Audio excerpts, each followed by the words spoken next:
on Code of Ethics, recent changes. Before we start, can I ask everybody to come to attention for the ICI motto?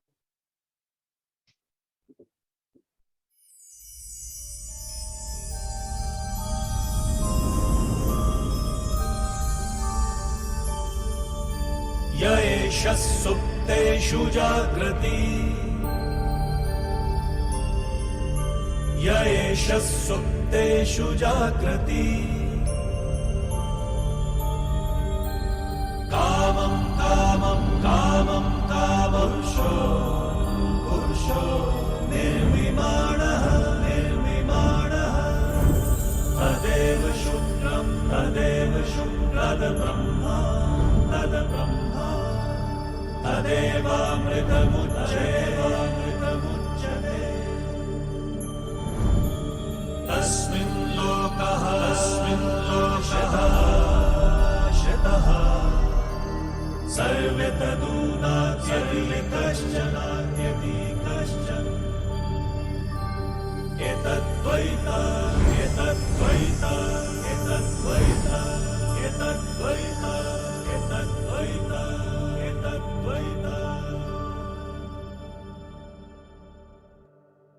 Thank you. Again, a very warm welcome to all participants. Today I think today the ICA motto was very apt for us because today's topic basically embodies the spirit of ICA motto. And the Code of Ethics, a very, very important but often ignored part of all professional chartered accountants.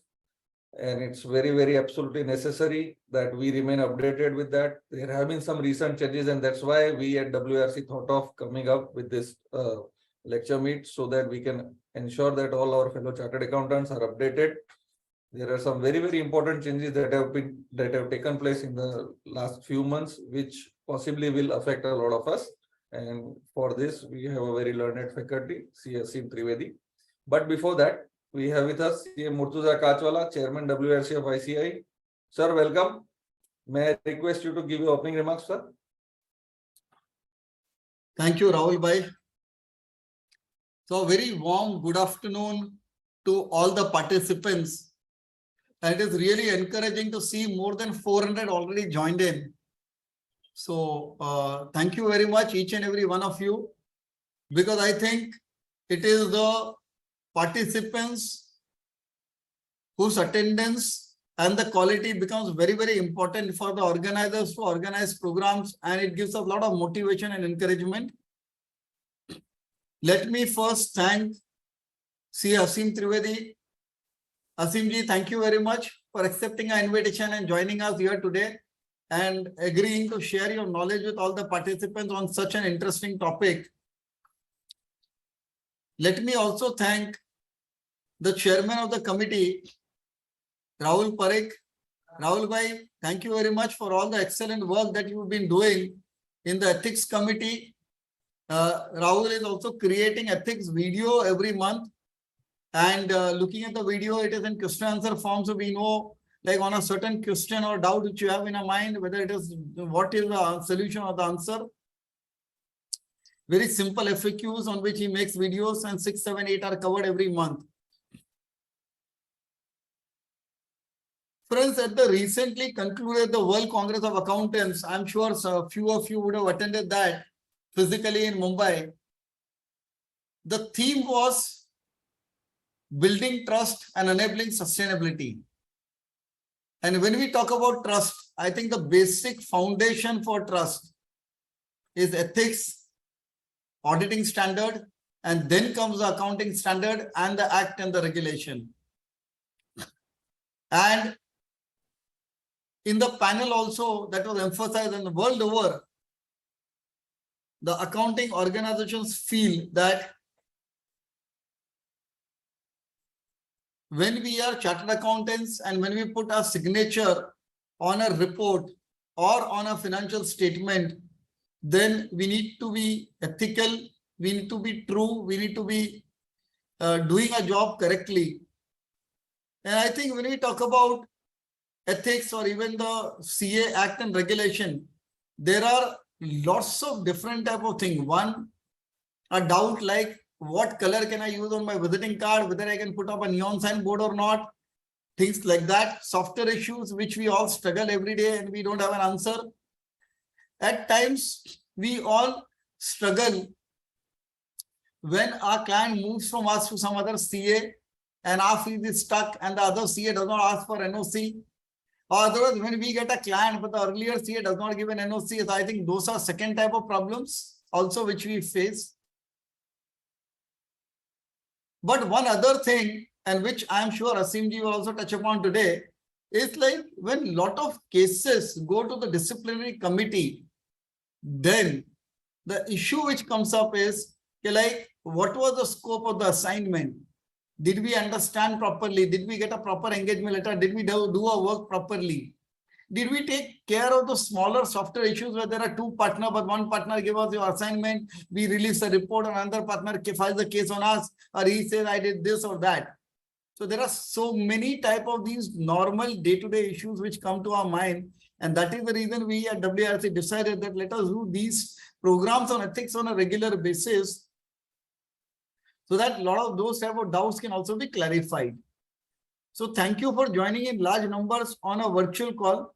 But going forward, we are also planning during the January and February some physical programs on ethics so that you can meet the faculty, you can ask your questions, even if they are day-to-day like normal queries which are there, you can get it clarified. So with that, I would say happy learning to everyone. Thank you for joining in large number, and over to you, Rahul bhai. Thank you.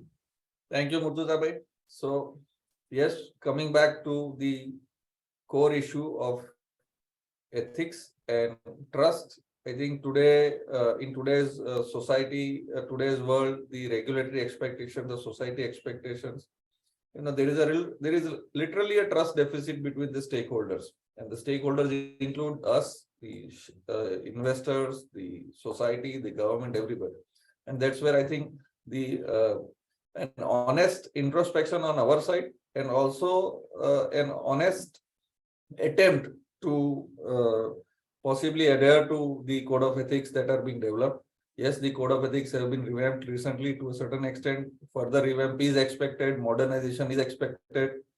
So let us keep track of that. I think this is for an average practicing professional, this has often been an ignored area.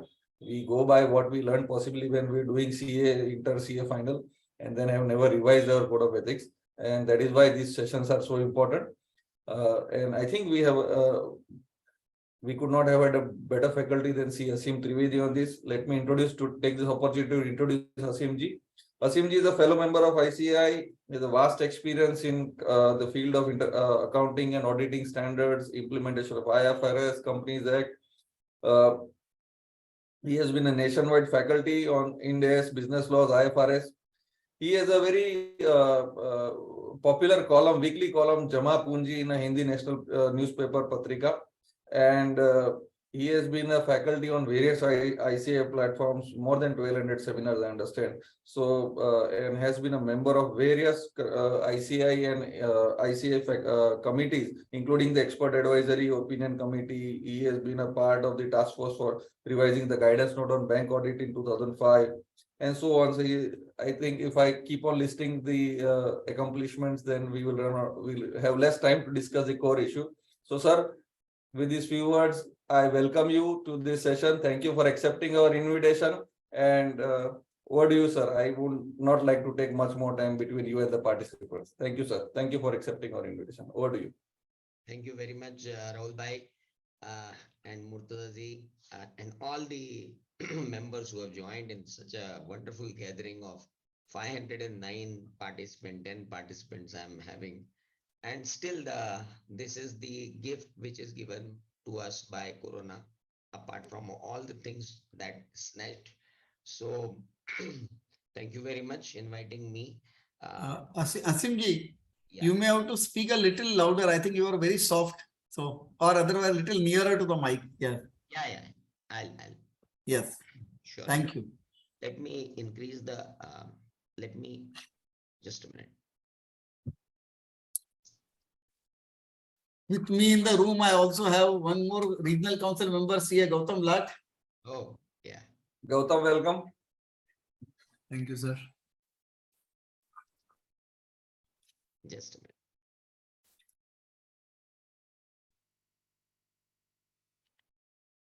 Am I audible now? Is it little louder? Much better, much better. Yeah, thank you. Yes. The Zoom was out of context from last 1 month because I stopped giving virtual seminars, and I have declared on various WhatsApp groups that I'm not going to have virtual seminars for branches because I was finding that except me, everyone, including the organizers, after starting the seminar, they all switch off their cameras and get away. And then participants also. So I was very fed up because till the corona was there, I was very much keen to take seminars, and I have taken so many seminars in corona itself. I have taken more than 150 seminars at every branch of India. Then sooner I came to know that when the corona gone, then people are sitting in the office. Before them, clients are sitting, articles are working, and I am speaking on ethics. So I found it very unethical to speak on ethics in such manner. So I have stopped by giving a declaration that I'm not going to have any seminar of any virtual branch unless and until it is not uh, by either WIRC, CIRC, or regional council and the central council. So after 1.5 months, I'm coming virtually. So my Zoom settings were not there up to mark. That's why. So, but yes, this is well organized seminar. I must say, this is the regional council platform. That's why I said yes. I'll come and speak on that. So thank you very much. Now let's start ethics. Uh, as we all know, ethics has been completely, there is a complete upliftment in the face upliftment in the ethics. I'm just uh, sharing the screen and then I'll start it. Ethics have been redefined right now because in 2006, we had severe changes in Chartered Accountants Regulation Act and regulations. In 2009, we as an institute came out with the publication first time, which is known as Code of Ethics. Before that, it was Professional Misconduct and Code of Ethics, Professional Misconduct and Professional Ethics. So we have combined it to one and we said it is just our code. Why we said it is code? Because various uh, regulations, various regulators, various laws, they all having ethical bindings over us. So whatever ethical provisions are contained in various laws, they have been compiled in one book. That's why we know it is a code of ethics, and not only national but also international. As we all know, and I must congratulate Mumbai and WIRC for having such a wonderful World Congress. Unfortunately, I could not be a part of it, though I was uh, keen to join that, but I failed to join somehow. Some preoccupations were there, couldn't came. So, and I'm regretting for that because it was a wonderful seminar, wonderful event, which is reported from our colleagues who were there, and they came back and they explained me what kind of uh, event that was. So in this particular World Congress, we came closer to our institute that is called International Federation of Accountants. And in that International Federation of Accountants, they have issued International Code of Ethics. They have International Ethical Standards Board, which defines the ethics for professional accountants.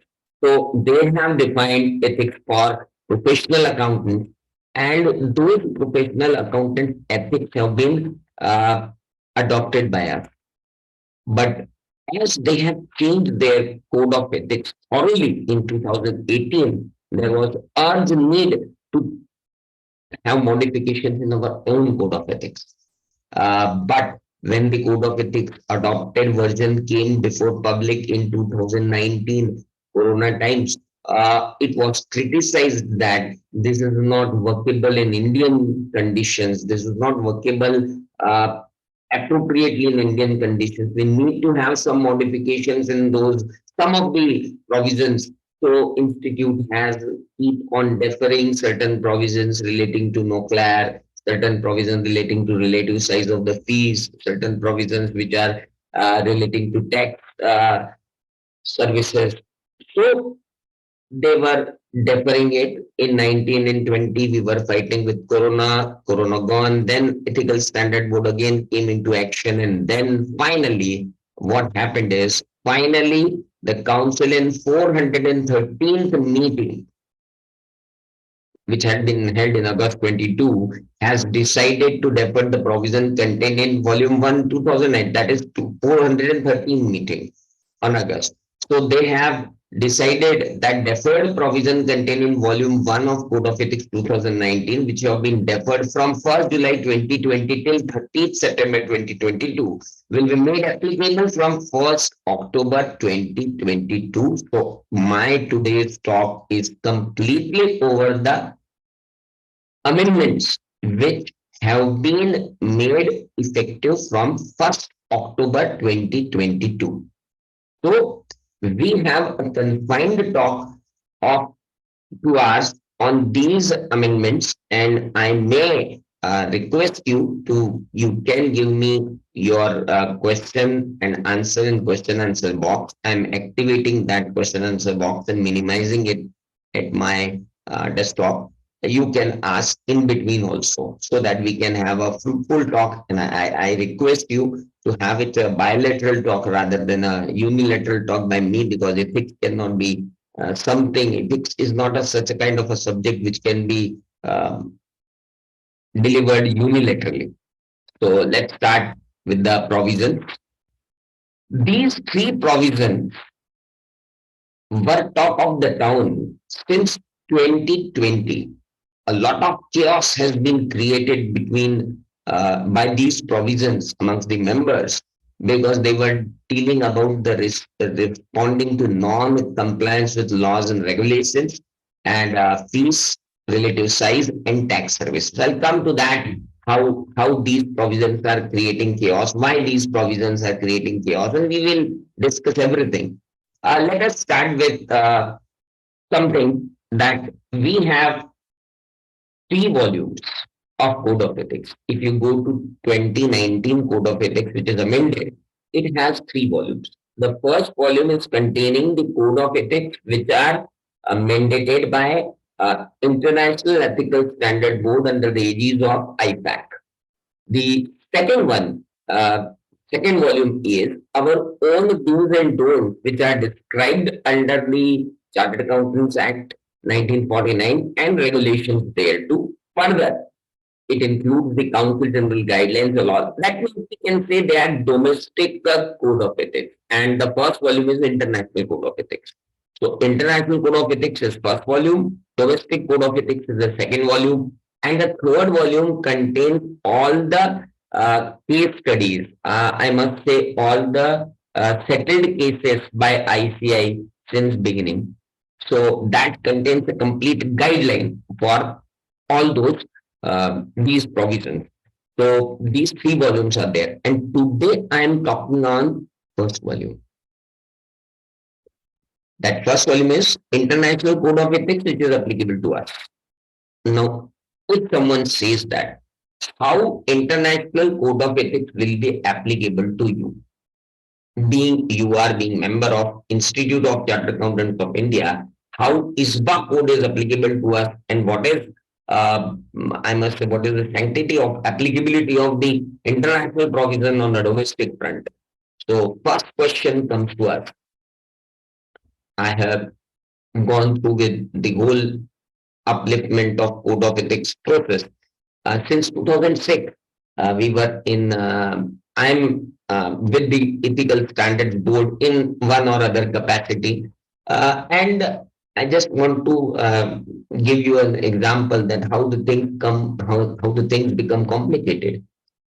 First time when we have adopted the International Code of Ethics in 2009, Code of Ethics issues, a Code of Ethics board, uh, it was a problem with us that how our members will be made, how our members will be bound by these ethics, because these ethics are issued by International Ethical Standard Board. Though our ICI is body of is a member of IPAC, but and by that we all become member of IPAC. But how an international body can make all the things applicable to us in India? Then we have decided that let us have one thing that we have to include it in our own code of ethics. The second problem comes that we cannot make these law within our laws unless and until our Chartered Accountants Act 1949 or regulation thereto has not been passed in the parliament. Now it is very Herculean task to get the whole IFAC code to be passed in the parliament. Then everyone applied mine and then say that we have one provision under the Chartered Accountants Act that make all these as a guidelines issued by the Institute of Chartered Accountants of India. And we have one clause under the second schedule of the Chartered Accountants Act 1949, that is clause number 1 of the part 3rd of the second schedule, that yes, if a member is not complying with the guidelines issued by the ICAI, he will be he will be guilty of professional misconduct. So now let me clarify you that this volume 1, which is International Code of Ethics, is a guideline which is issued by ICAI, and we have to follow it religiously as we are following the Chartered Accountants Act 1949. So this is not part of Chartered Accountants Act 1949, but nothing less than that. So kindly have a look on volume 1, because uh, it is ethics which is known internationally. See, ethics starts with integrity, objectivity, professional competence, professional behavior, confidentiality. These all are the pillars over which our profession stands. And these pillars are having certain threats. So there are threats like self-interest threat, self-review threat, advocacy threat, familiarity threat, intimidation threats. There are so many threats which have been defined in this particular international standard, and we have adopted to our standards on auditing and other. But this is purely on threats.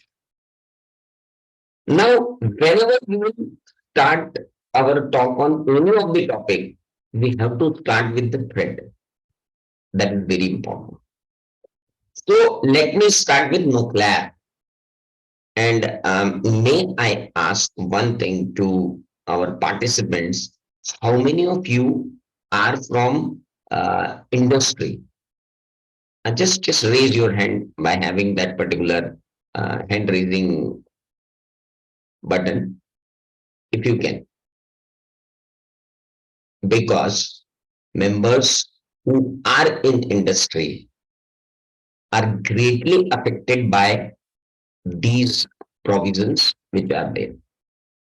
One has to be very clear on this, that non-compliance with laws and regulation for professional accountant in service is equally important. And this Code of Ethics 2019 edition is severely affecting the members who are in service. So I may suggest WIRC to have a complete program on these issues of volume 1 for the members in industry itself, because the whole volume 1 is divided into 2 parts: for members in service, for members in practice. And today For Nokia, I am covering both clauses so that you can have a flavor how severe these things are affecting all of us. Let's start with the nuclear provision, non-compliance with laws and regulations. When our seminar was about to start, I request chairman just give me 1 minute because one urgent call is coming. That call was keep coming from last 4 5 hours, but I was ignoring it because of other occupations. So I could not ignore that call. Then I picked that call, and the problem which was communicated to me was that, sir, our company has not filed annual returns from 3 years. Now today, when we have started the proceeding for filing the return. It is giving a challan of rupees 5 lakhs as an ROC fee. What to do now? Now, what to suggest that fellow? Tell me. I said you have CFO. Yeah. I said you have a full-time chartered accountant in your organization. Yes. How could this happen? 3 years annual return not filed. And second thing, the company is now, the portal is now showing it as a defunct company. Now the whole proceedings started against the company. I said, send me the order first. What order you have received? Because some order either you have received on mail, just find out that particular order which is making you defunct company and all that. Send me that, then only I can say what can be done. But sir, 5 lakhs, how to pay?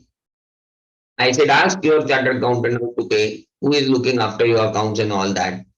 No, sir, he is not full-time chartered accountant, he's a part-time chartered accountant. I said, what is that? If it is part-time chartered accountant or a full-time chartered accountant, one has to see whether the annual returns have been filed or not. No, important is that being a chartered accountant. Now he may come to me, that chartered accountant may come to me and say, sir, they are just giving me few bucks for filing their income tax return and having income tax services and all that. And I am doing their accounting also and tally job also and GST also. I was not looking after company law. And then I was auditing everything. Now, important is you're auditing the financial statement, giving unqualified opinion, you get accounts audited by someone, and annual return is not filed. You are not filing annual return. 500 rupee penalty is there. How come? Nobody can escape from this particular question in that company only. 5 lakh rupees penalty when it comes to the client will raise finger on every chartered accountant engaged. Then what are all of you were doing since last 3 years? No, he must be knowing that annual returns have not been filed. No, that may be on his own wish. 2 साल तो corona के हो गए कैसे करूं file no tell me you have done everything except filing the annual return in corona. So how at last the client is going to burst on chartered accountants only, either hired chartered accountants or fired chartered accountants. He is going to blast on chartered accountants only. Then he will going to file a complaint. Now, let's suppose the complaint has been made to ICI by that fellow that this chartered accountant is my auditor and this chartered accountant is my accountant. And both of them have not taken care of filing the annual return from last 3 years. So, important is non-compliance with laws and regulation is something very important.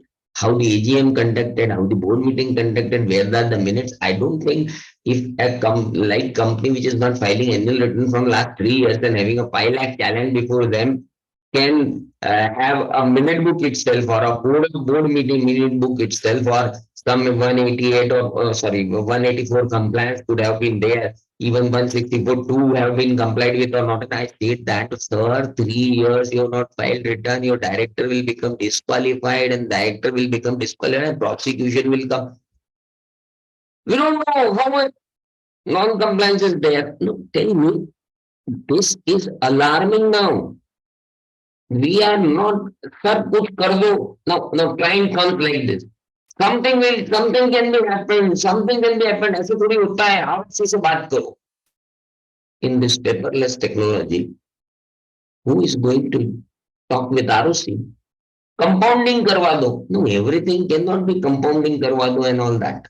You can't go like that. So the whole practice era is changing. We have a complete paradigm shift from manual to computerized, and these are artificial intelligence portal which have came. They are generating reports, and now who can adjust that challan of 5 lakh? No, wait for the CLSS. Then only anything can happen. Otherwise, that 5 lakh you have to pay. You have to pay. Now the point is, if someone is paying penalty, he is going to blame someone because he won't going to take blame on him. So that is the point which which triggers this nuclear. And today nuclear is a headache for chartered account. Non-compliance with laws and regulations. When we have started our career as a chartered accountant, the achievement of the article was to tally the trial balance. When we became chartered accountant, the achievement was that the balance sheet has been prepared according to the Schedule 6 and the accounting standard 1415. When we became FCA, we were having an achievement that we have complied with the Schedule 6 along with all the accounting standards and disclosure norms and everything. When our practice gone to 10 years, 15 years, then we came to know that some of our companies are going to IFRS and Ind AS, and then that Ind AS started, and we have come Schedule 3, Schedule 6 has been revised, and Schedule 3 came, then accounting standard came. We were all satisfied. Now the challenge is not those accounting standard, those Schedule 3, those things. Now the problem is this nuclear. Let's start the nuclear with how the nuclear is affecting all of us. Before that, let us have a definition of public interest entity, because PIE is going to hit everywhere. All these provisions are basically applied to PIE. So let's start that. Listed entities, public interest entity. And it's not that only listed entities are public interest entity. Apart from listed entity, in entity defined by the regulation or legislation as public interest entity,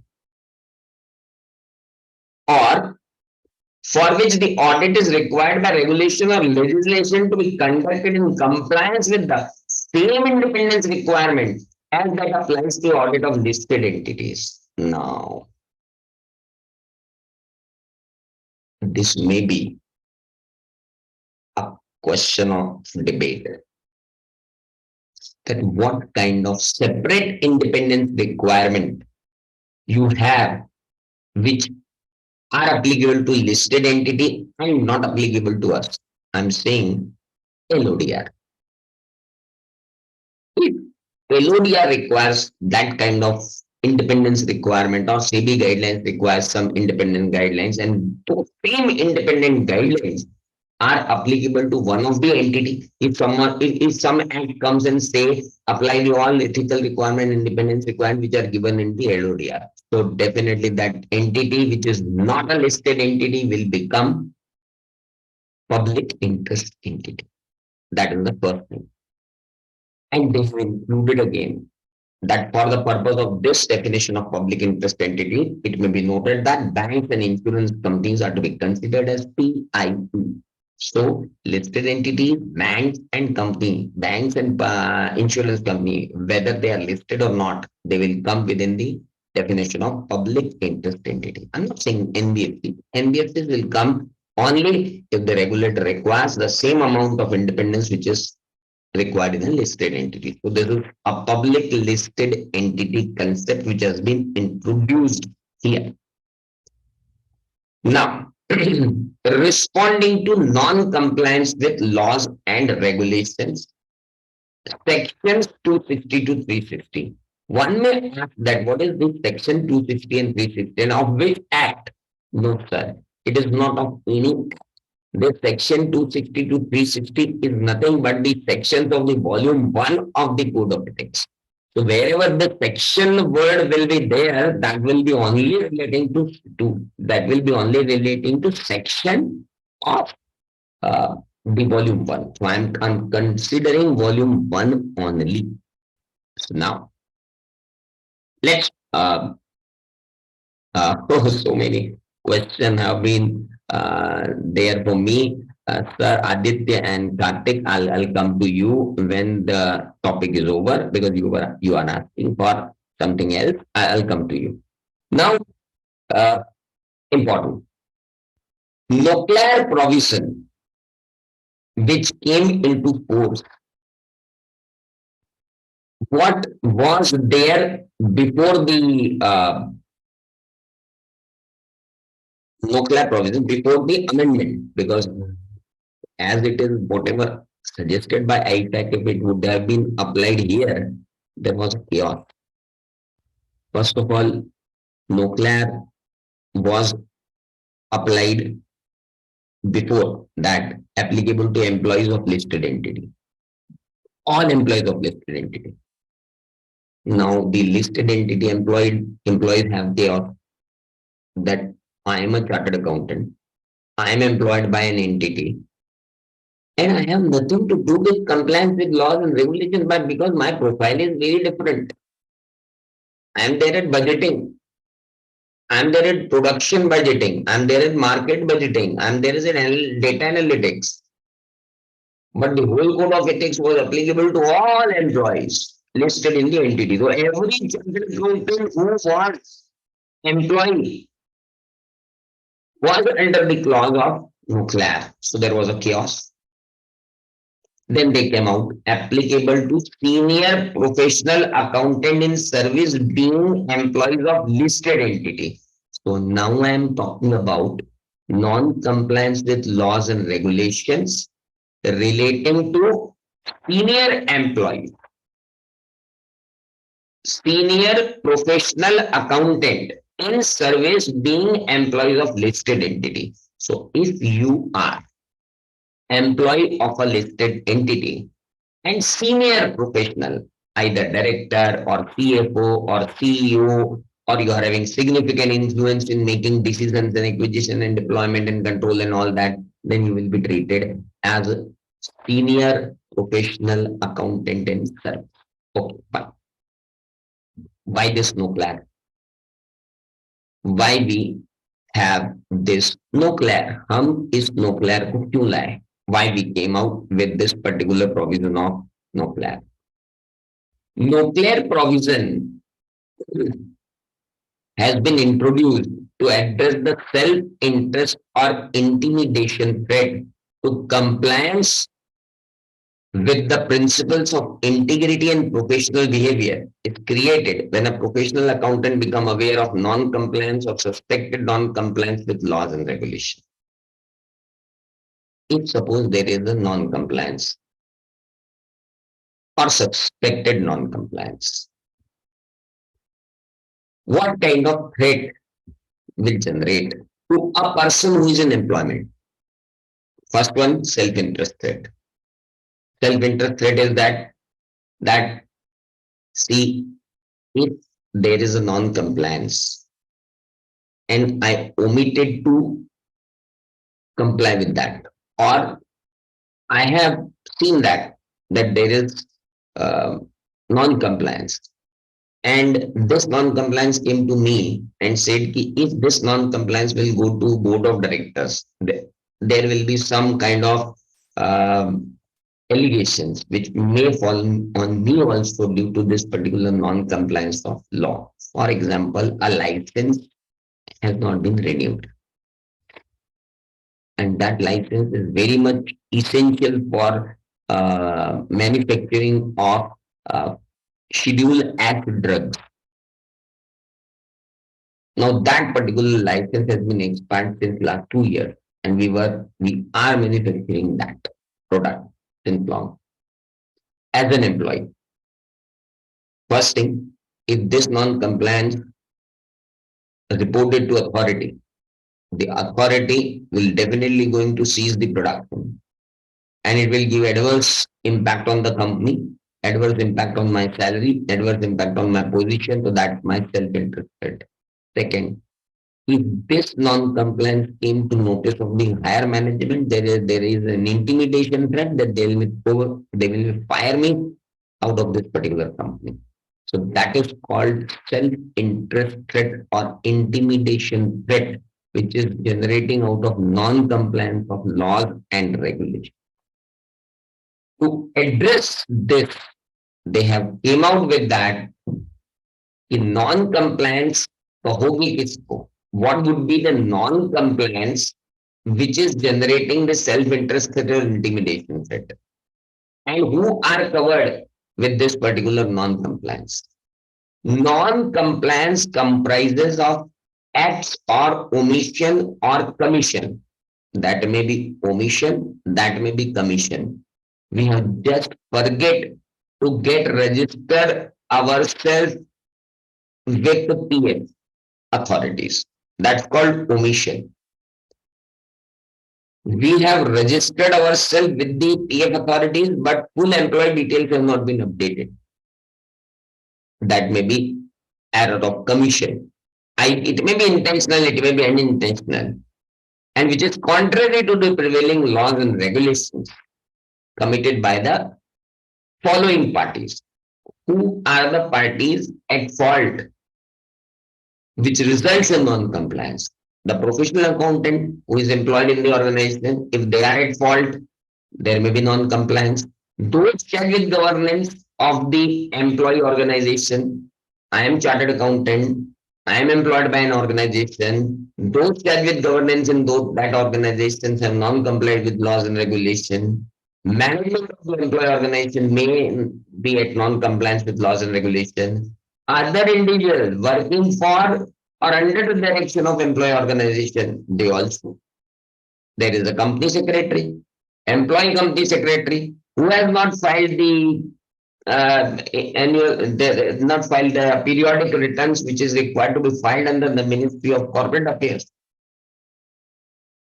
So this non-compliance is not person specific. This non-compliance is of organization itself in which we are working. I'm talking about the employees. And mind it, those professionals who are auditor, who are not employees of the organization, mind it very carefully. Each word which I am explaining here is going to be copied there in when I am talking about nuclear related to you. So right now I am talking for employees. So sir, all the employees who are chartered accountants and employee in an organization that is a listed entity. And if you are a CEO, CFO, or just go with the definition of senior employees, you will get to know where you are falling. So if you are that, the non-compliance by anyone will fall on your head.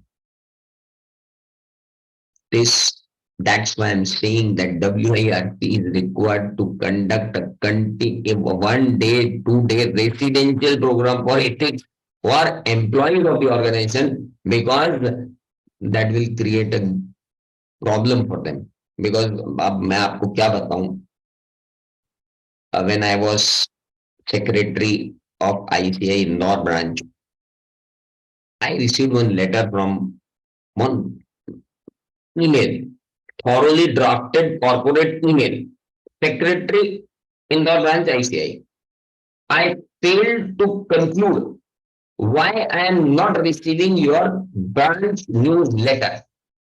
I have reminded at least 5 times to your last managing committees, but they are not putting ears to it. I was very surprised.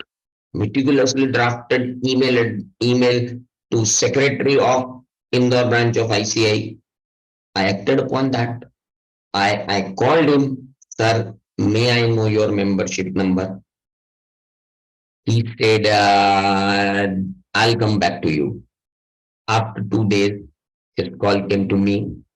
Aseem bhai, I think I have not received any communication from institute relating to my membership number, because the last thing which I found in my file of ICI was my final mark sheet.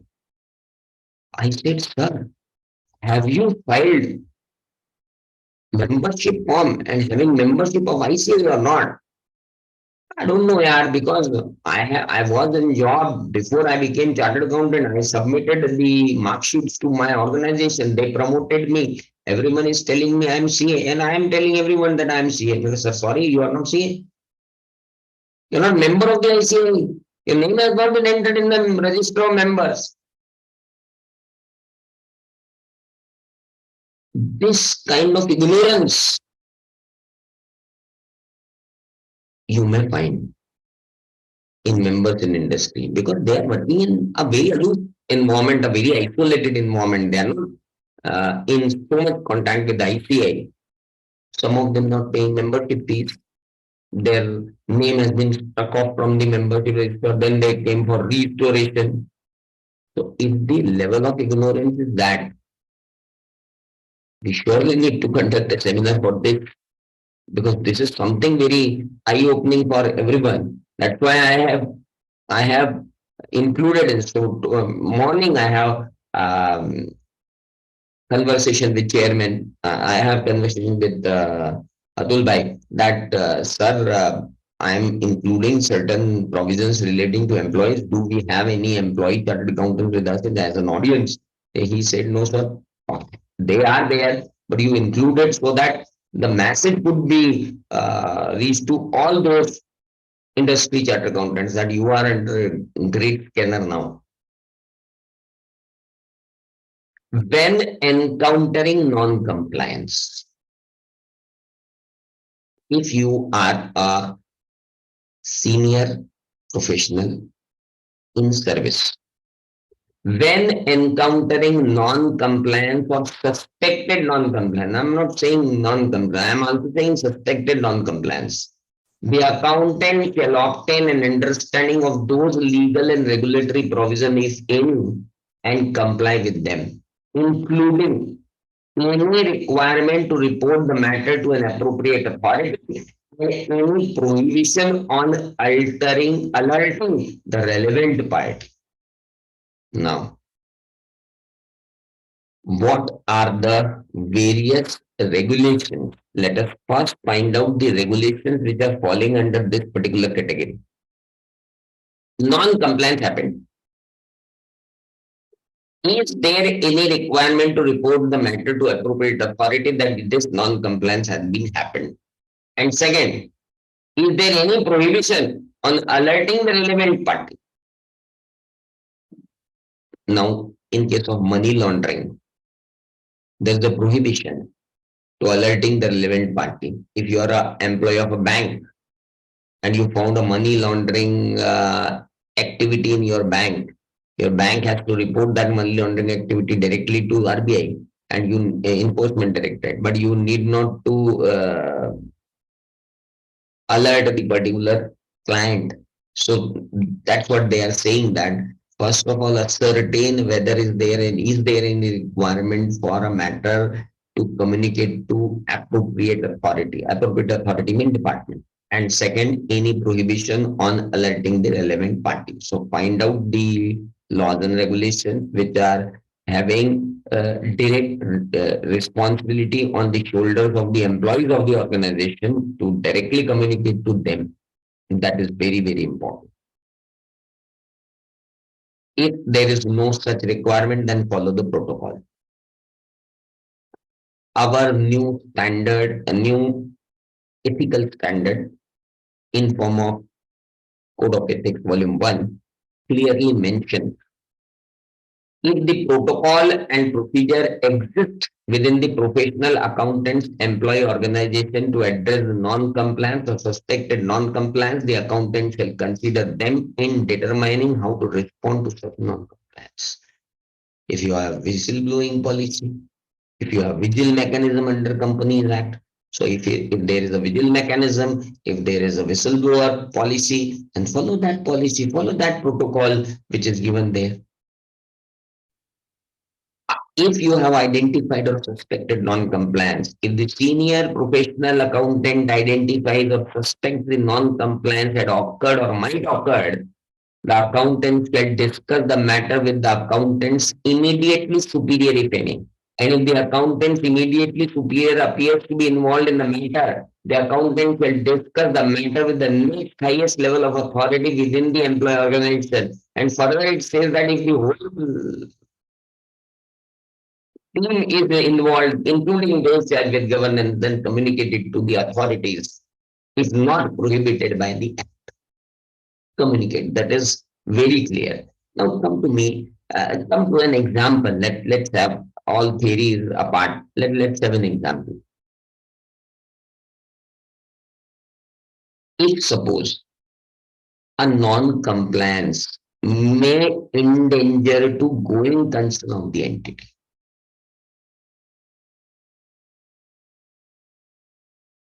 There are fitness certificates required in the transport company.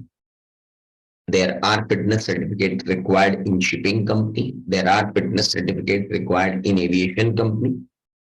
And if they are not complying with that, they will not, those plant and machinery will become useless because they will not allow to fly or fly. So this is called non-compliance. Before that, I have one more thing, that license has not been renewed. Your going concern may hampered because Indian Drugs and Cosmetic Act, you have not got license from the drug authorities. Food and safety standards, you have not followed. Maggie had been banned. We had an experience with Nestle. Another, pollution control. Another, Factories Act, Industries Law, Industrial Law, Child Labor Act. How many acts are there? So many. And these all acts may either fall as a penalty, a hefty penalty, or prosecution, or they may fall as ending to going concern. And if it all happens, that is unethical on the part of the senior employee, senior professional accountant. How he could ignore all these things? That is the point. And this is something for both for in the external auditor and the you guys are having duty to report us as an external auditor. We are at this side of the table, you are at that side of the table. Let us communicate. In addition to responding the matter in accordance with the provisions of this section, the senior professional accountant shall determine whether the disclosure of the matter to employee organizations, external audit, if any, is needed. You need to apply your professional judgment till this non-compliance will affect the external auditor. And mind it very carefully. If I am an external auditor and I just write a letter to you that give me a written representation that do any existent or suspected non-compliance of laws and regulation in your knowledge. If I am asking you, your discretion is not there now. You have to communicate to the external auditor. And if it is not communicated to external auditor, again it becomes a misconduct. This is something very interesting which is coming in this particular Code of Ethics 2019. And this clause is made applicable from 1st October 2022. Communication with external auditor needed. So that was all the non-compliance. Responding to non-compliance with laws and regulation during the course of audit. Let's come to the turn the table. Being an auditor, let's come to conclude that what kind of non-compliance with laws and regulation during the course of audit of engagement of listed entity. Let me give a very important disclaimer here. Though I am writing that responding to non-compliance with laws and regulation during the course of audit of engagement of listed entity. But my dear all friends, kindly do not forget that we have Essay 250, consideration of laws and regulation applicable to the entity in the audit of financial statement, which is not made exempted for other entities. Even it is applicable over the proprietorship themselves. Let me clarify you. If you're auditing financial statement of proprietorship, partnership, LLP, OPC, small company, Section 8 company, dormant company, private company, public company, listed entity across the state legal status, Asset 250 is applicable. Consideration of laws and regulation in audit of entity. I don't know why that much chaos has been created by the chartered accountant in practice. Though I can understand that the employee of the organization can raise their voice that, "Oh, what's going on? Every employee is under the scanner. No, we don't want." Why the chartered accountants in practice were opposing this despite of having asset 250? Asset 250, objective of asset 250 clearly mentions that I'm not talking about listed entities audit. I'm talking about normal audits. Asset 250 clearly mentions that member, when carrying out the audit, the objective is to plan and perform the audit procedure to obtain the sufficient and appropriate audit evidence that those laws and regulations which are having a significant impact on the financial statement have been complied with or not. All the laws and regulations, non-compliance of which may affect a figure in financial statement or a disclosure in financial statement. If it is there, it is your duty to apply specific procedure and obtain the sufficient and appropriate audit evidence and conclude that they have been complied with. So GST, Income Tax, Companies Act, PF Act, Gratuity Act, they all required to be addressed through specific audit procedure designed to perform to obtain sufficient and appropriate audit evidence that they are compliant. It is required under Asset 250. Forget this, no class. It's there. And further, Asset 250 further adds it that auditor should assure himself that there is no non-compliance relating to other act. Now see the tone.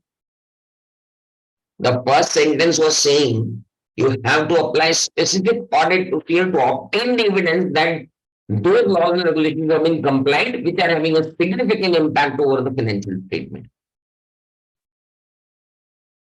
And the second one says auditor should ensure that there is no non-compliance relating to other.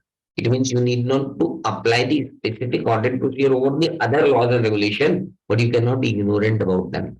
If there is any show cause notice or a demand notice or a non-compliance or something had been received by the company, just confirm it. Get a written representation letter. No non-compliance is there relating to other laws and regulations which are not affecting the financial statement also. Get the departmental files to be verified. Whatever I'm saying is given in Asset 250. I'm not adding anything from my side. It is giving in Asset 250. So what is different, which is given in this particular law, which is coming us internationally? Responding to non-compliance with laws and regulation during the course of audit of engagement of listed entity. Let us have some more things. Now, what kind of threat, again the same self-interest threat or intimidation threat to complying with the principles of integrity and professional behavior is created when professional accountant become aware of non-compliance. Now, what kind of self-interest threat is there? If I am giving unqualified opinion, they are going me to give a more incentive, more fees. Even though you have non-compliance, I can have a raised fees and I'll give you an unqualified opinion. That called self-interest threat. Intimidation threat is there that if you are reporting the non-compliance, we will remove you. We will change the auditor. So there are two threats which are working when there is non-compliance, and we have to address them. Applicability. Professional accountant might encounter be made aware about non-compliance or suspected non-compliance during the course of audit engagement of entities, the shares of which are listed in recognized stock exchanges in India and have net worth of 250 crore rupees or more. Wow. Listed plus 250 crore. This section guides the accountant in assessing the implication of the matter and the possible courses of action when responding to non-compliance risk or suspected non-compliance with laws and regulation generally recognized to have a direct effect on determining the material amounts and disclosures in clients' financial statements. Sir, this has been already addressed by SC 250. Nothing new is here. Nothing new is here in it. It is already it already required by SC 250. A lot of only these listed 250 and all. They are all. Everyone is covered under it. So kindly make it sure that this A, though it is written for listed, but according to SC 250, it is there. Second, other laws and regulations that do not have direct effect on determination of amounts and disclosures in client's financial statement, but compliance with which might be fundamental to operating aspects of client business. Food and safety standards.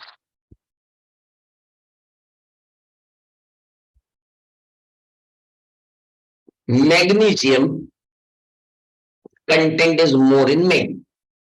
Maggi has been banned. Nestle had lost. The report is about to be given. In that situation, if that much chaos has been created in country relating to that quality, how auditor can be silent on that? Because now this media trial which is going on Maggie, that media trial which is going on Maggie, I had statistics of Maggie at that time that out of 130 crores, at least 14 crore people daily consuming Maggie. So the point is, and at that time when Maggie crushed it all stock, hundreds of crores of rupees have been given to the contractor to crush that particular stock. Getting that stock from all over the country and getting it dumped, it required huge cost. And Maggie bared that, Nestle bared that cost. So that is there. They borne that particular cost. So now the important is if something going like this only, then how auditor can become himself isolated from all these occurrences? Because something which may affect the operating aspect of client's business, that is there. Poor workers have ordered to clean the tank of the factory. All four collapsed within that particular tank due to poisonous gases. Media trial started. Government came in, that administration came into force. Directors are in jail. The manager is absconded. 31st March is there. Oh, audit report is about to be given. Though it is not 31st March, but SA 560 says that an event which is happened, and that event, if it is significant event and if it is subsequent event, then auditor is has to do something with it. Now important is, this is again the non-compliance of safety standards which you need to comply with the Factories Act, we need to comply with various industrial acts and all that. No, we cannot ignore this. They want to say this. They're not saying that go and count the toilet and count the male and female toilets according to the industrial laws. They're not saying that you have a physical verification of all the workers, whether anyone has less than 14 years. They're not saying that you have to go and check out the HR department whether their immunization has been done or not, or whether their medical tests have been done or not, whether they have 6x6 eyesight or not. They're not saying that. They're not saying that. They are saying that if something happened or something came to your knowledge which is fundamental to the operating aspects of client business, to its ability to continue the business or to avoid the material penalties, not penalties, material penalty, 5 lakh rupees. Today I started my talk with that material penalty. If it is started with the material penalty, we need to plan our audit and we need to inquire with management and those charged with governance that kindly sit with us and explain us, is there any non-compliance with Factories Act, Food and Safety Standards Act, Quality Standards Act, industrial laws? Do you have any idea about anything? Read the internal auditor's report, get the company secretary's certificate, just collect the audit evidence that you have taken care of these other laws also, which may be fundamental to continue as a going concern or which may result in hefty penalties. So, dear all, we do not require anything more than that. Somebody was saying that, oh, non-compliance include bribe. Now tell me, who is going to tell me that they have given bribe? If they have given bribe, SA 250 itself contains a provision that auditor has to check out the legal and professional charges and other charges, other expenses which are given and which are going unusual. Unusual payment given to certain persons and no reason is there. So that may be a clear-cut sense of bribe. To go to SA 250 already covered it. So I don't think anything wrong, anything is there to be worried about. This is already our duty in SA 250. Yes, it is an eye opener for the member and other part who are in service. I'm not finding anything very unusual here. When encountering non-compliance or suspected non-compliance, the accountant will obtain the understanding of legal or regulatory provisions governing such non-compliance and comply with them, including its requirement to report the matter to appropriate authority and any prohibition on alerting the client. Same thing which was there is there also. Actions. What action I will take? This is important. In discussing the non-compliance or suspected non-compliance with management and when appropriate those charged with governance, the professional accountant will advise them to take appropriate and timely action if they do not already done so.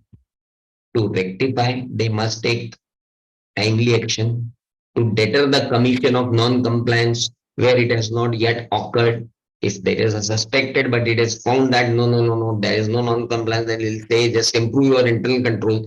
disclose the matter to appropriate authority where it is required by the regulation. So we are doing that. It is given under Asset 250 itself. Nothing unusual came out in this. Disclosure to appropriate authority.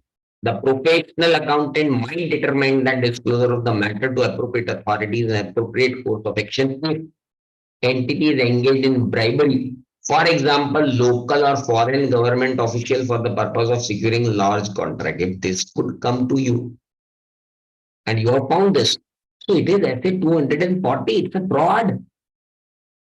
It's caro fraud by the company and on the company. And if employee did that, then it is an employee fraud. So there is something new. I don't find anything new here. It is already covered under SA 240 and SA 250. Entity is regulated and the matter is of such significance as to threaten on license to operate. I have discussed that. If the entity is listed on security exchange, then we have to follow the LODR, we have to follow the listing agreement and all that. Fine. It is likely the entity would sell products that are harmful to the public health or safety.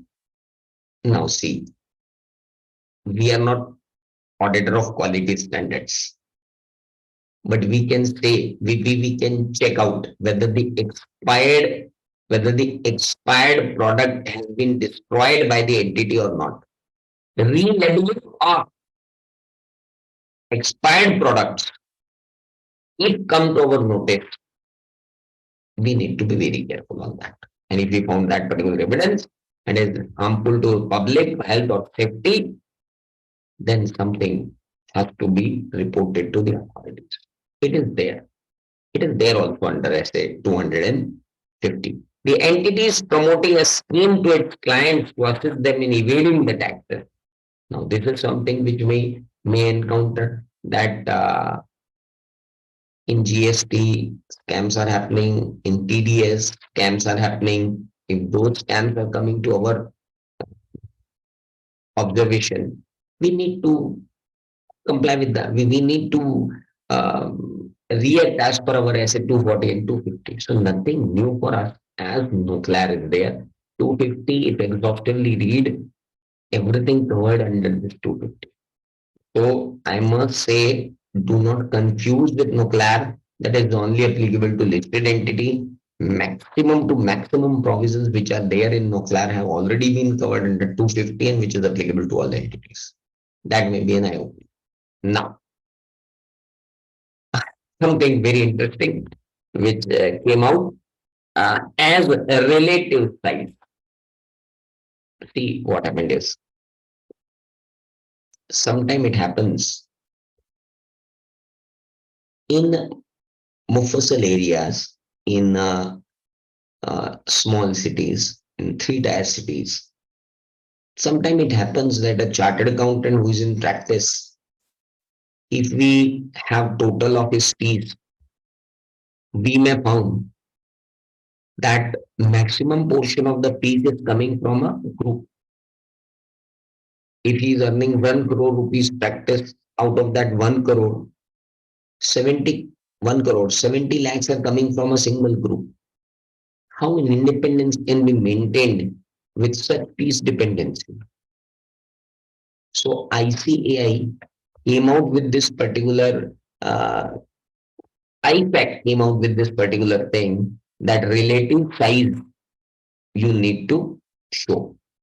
So, so the provision which was there was that disclosure is required when 2 consecutive years the gross annual professional fees from audit client represent more than 15% of the total fees of the firm, and that disclosure was required to client management and those charged with governance. The whole country was saying what you are doing.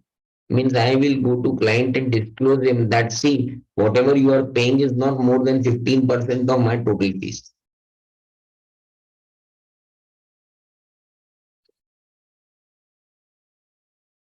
So that was the provision.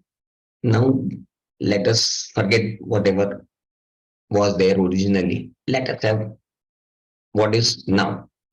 When the total fees generated from audit client by the firm expressing the audit opinion represent a large proportion to the total fees of the firm, the dependence on that client and concern about losing the client creates a self-interest or intimidation threat. Yes, self-interest threat is there that I'm receiving so much fees from that particular group. How I can qualify or disclaim the audit report. Or there may be an intimidation threat if you are going to give us qualified audit report, dear, you are going to lose all the audits which is by our group. So that self-interest threat or intimidation threat may be there, and we have to address it. Very simple. What factors we need to consider in such case? Operating structure of the firm. Firm is a proprietorship concern. Only one proprietor is there. The firm is well established or new. If it is well established, then definitely strictly we need to follow this. If it is a new firm, we cannot say that you are dependent because it's the initial phase of this firm. The significance of the client qualitatively and or quantitatively to the firm. हमारे लिए वो qualitatively कितने important है, quantitatively कितने important है, that is also to be taken care of. Fine. These are the things, but important. Very important. If we are auditor of a non-public interest entity, non-public interest entity, and if for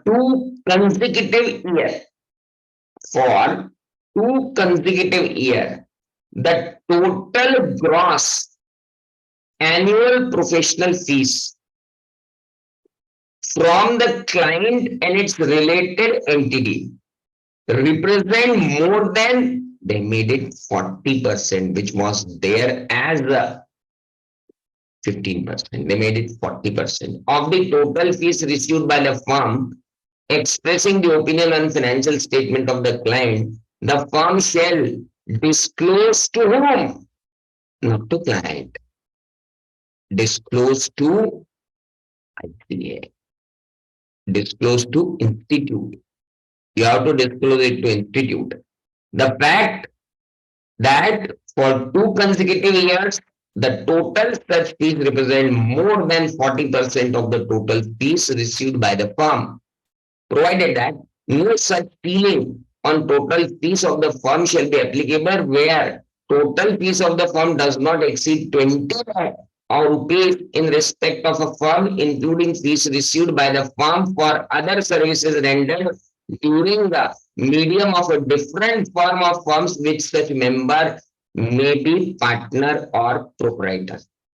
This has been meticulously drafted, has been thoroughly discussed at council. I think round council meetings have been there for this particular redrafting of this clause, and redrafting of the clause came in very Indian flavor. You can come and you can conclude it. First of all, that 15% has been removed, 40% has been there. Second one, you need to communicate to the client. Now you need to communicate to ICA. I'll commit it to ICA. I am very open to ICA. Why I should disclose to my client that, hey, I am not depending on you or I am depending on you. So that was a problem which had been addressed. It is to the institute. Fine. And that also not required where the total fees of the firm does not exceed 20 lakh rupees in respect of the firm, including fees received by the firm for other services rendered through the medium of different firm or firms in which. Okay. So if the total fees of the firm does not exceed 20 lakh rupees, you are not to be worried about this particular clause. It's not for small practitioner, it's for big practitioner. Provided further that no such ceiling on the total fees of the firm would be applicable in case of audit of government companies, public undertaking, nationalized banks, public financial institutions, or where appointment of auditor is made by government or regulator. They have been excluded because large fees is coming from central government or state government. Now my total receipt and the receipt coming from central government, state government, bank, insurance. If it is there, then they have excluded it. If the fee described in above paragraph continue to exceed 40% after 2 years, and if it is exceeding 2 years and it is continuing to exceed 40%, firm shall each year disclose to institute matters set out in that paragraph. We have to communicate to ICAI each year. Same paragraph. That's the applicability for relative size. And in case of public interest entity, listed entity, for 2 consecutive years, the total gross annual professional fees is more than 40% of the total fees received. So that 40% has been reduced to 20% here.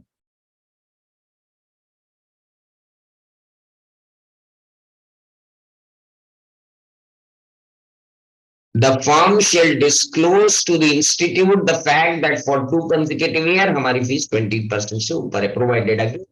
The ceiling or total fees form would be applicable where total fees of the firm does not exceed 20 lakh rupees. If you are an auditor of listed company, still you do not have exceeding 20 lakh rupees, don't worry, you are not under this next.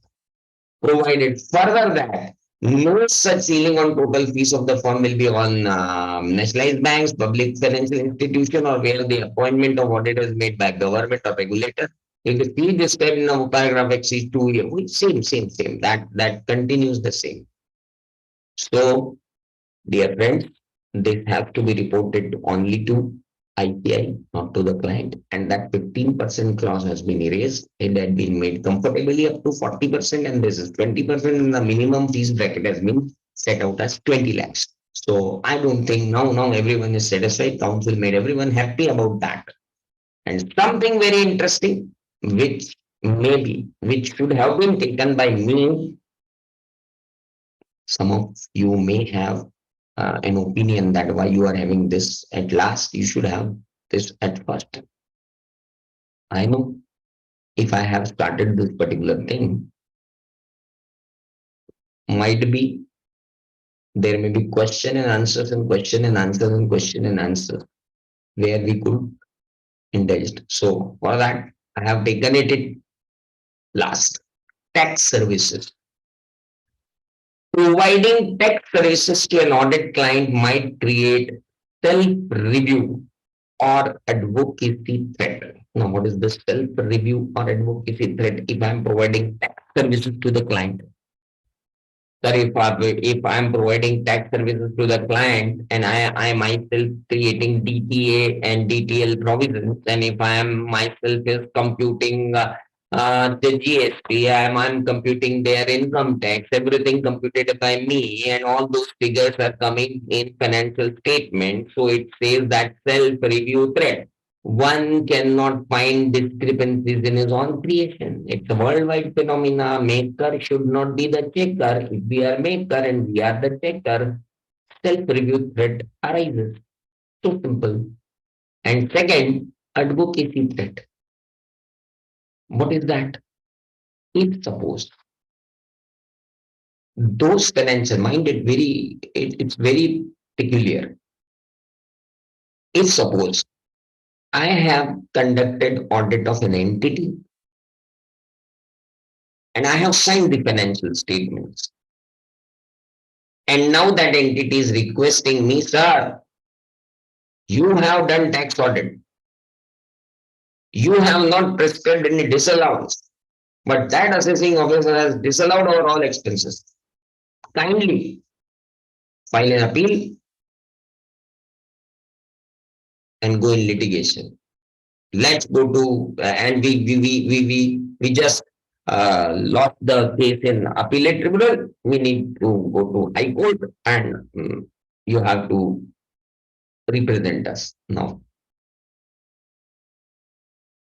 If first of all, I may not go to high court because I don't have any high court practice certificate. I'm a chartered accountant, so that will not come. For appellate tribunal, that may come. If I appear before appellate tribunal and will say, sir, this disallowance is not disallowance. It should be allowed. They will say, who are you? I will say, I'm chartered accountant. Oh, he will turn the pages and he'll say, you are the auditor. Yeah. So in your audit report, you said there is no disallowance. Yes. So now why you came to me just to say orally that it is not there? You are representing client, you are the auditor. How you can deny your own opinion? No, sir, I am going to establish my own opinion. No, sir. That establishment has to be done by someone else because you will advocate yourself.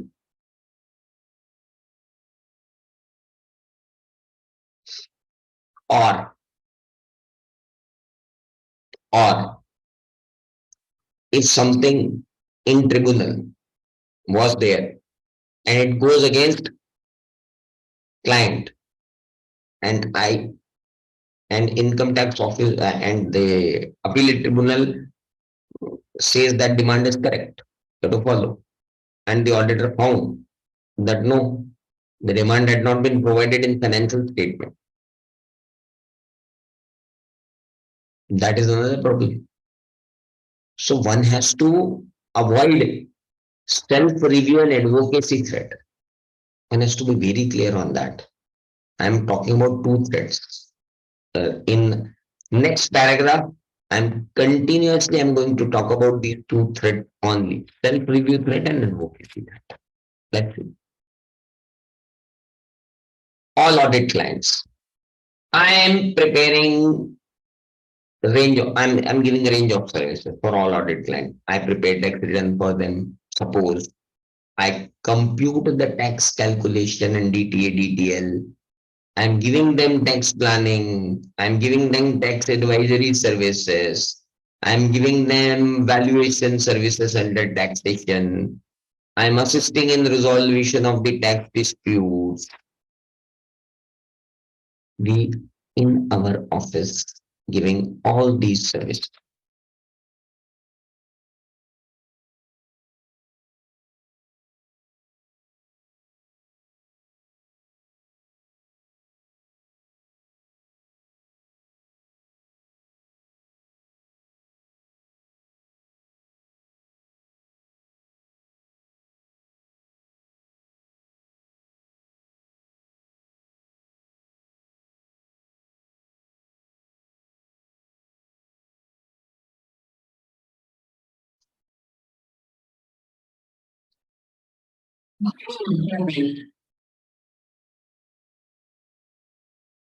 Let's start. So now, whatever self-review or advocacy threat which we are trying to address in all these services, Institute had came out with a clear-cut guidance. First of all, with the change, they said tribunals will not be treated as court for these. Our tribunal practice have been saved. Otherwise, the previous clause, court. See, tribunal is a quasi-judicial authority. You can't say that tribunal is not a court. Tribunal as having tribunal is the tribunal. We have judge. We have the whole proceedings. We have the all legal proceedings out there. So the amendment came and they said tribunal will not be treated as court. Fine. If it is there, that tribunal will not be treated as court. So we are got relaxed. What they said that I'm just giving you. For the purpose of this section, court does not include tribunal. Court will not include tribunal for this section. So they are saying that what constitute court will depend on the tax proceeding are heard in India. It was previously. But for tax proceeding, they were equivalent to court. So particular thing came that whether they are court or not, so they are not court. Next. Tax return preparers. Providing tax return preparation services does not usually create a threat. Fine. You came up with the computation. We are uploading the return. You came up with the GST detail. We are uploading your return. We are filing your GST return. No problem. No problem at all. It doesn't create any threat. Fine. So we can do tax return preparation. Fine. Tax calculation for the purpose of preparing accounting entries. What kind of accounting entries will be there? I am computing DTA, DTL, in current tax, deferred tax, tax expenses. We are doing that. Audit client, if it is not public interest entity, other audit client hai, and that audit client is not a public interest entity, then kindly use professionals for these calculation who are not audit team member. It means you have to have your tax department separate and audit engagement team separate. No person who is an audit engagement team should be part of that particular process of tax calculation. If you prove that, you have your department separate, which is taking care of taxation, and they have nothing to do with. And second thing, whatever they are preparing, their reviewer is there only. It means that tax department is there, and the quality testing of that tax department is done by the tax department itself. It is not that कि चलो tax तो हो गया है, अब बाकी audit में देख लेंगे. No, no, no, no, no. Audit is different. As a auditor will review it in its independent capacity, not the capacity as a you. So it means you have two separate departments in your firm. Now, proprietorship concerns, small chartered accountant firms, they need to take care of this, that they need to have a separate tax department, and employees of tax departments are not at all involved in audit. This is required by ethics right now. Again, audit client, if it is public interest entity, listed entity, a firm of network firm shall not prepare the calculation of current tax and deferred tax liability for the audit client that is a public interest entity for the purpose of preparing accounting entries that are material to financial statement on which the firm will express an opinion. However, the professional accountant may review the tax calculation prepared by the client. भाई prepare आप करके लाओ, review मैं करूंगा, कुछ होगा तो मैं करेक्ट कर दूंगा. पर आप बोलोगे कि डिटेल भी मैं ही कैलकुलेट करूं. आप पब्लिक इंटरेस्ट एंटिटी हो, आप मेकर को चेकर मत बनाओ. और यहां पर here something is very important. Neither me, you can't say within my firm I have separate department. They are banning the networking firm, even a firm which is in your network, because now it's public state. It's not private company कि आपका पैसा लगा है या public का पैसा लगा है.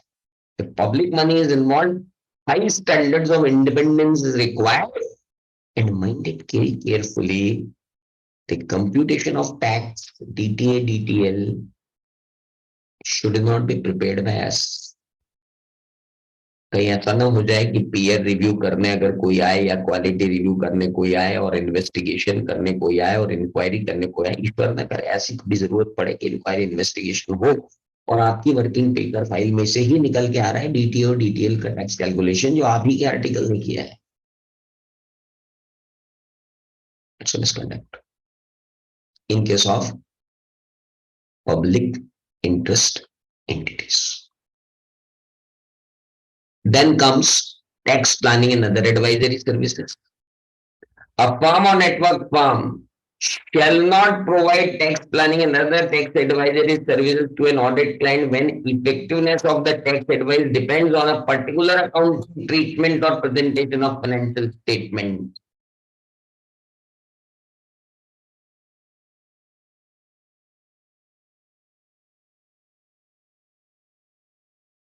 This is something very thought-provoking. I must be mind-blowing. You are giving tax planning? Yeah. You are giving tax advisory services? Yeah. And it results in a different accounting treatment. If this accounting treatment will be given, tax will be that. If this accounting treatment will be given, tax will be that. Let us go with the... No, sir. If you are auditor, neither you nor your networking firm shall give tax planning and other tax advisory service to audit client when effectiveness of the tax advice depends on a particular accounting treatment. If we have given this accounting treatment, the tax will be this. And if you have given this accounting treatment, the tax will be this. And that accounting treatment which you have suggested, now you are going to audit it. Yeah, it is right. No, sir. You have to independently evaluate whether that decision is right or not. The audit team has a reasonable doubt as to the appropriateness of the related accounting treatment or presentation under the relevant financial framework.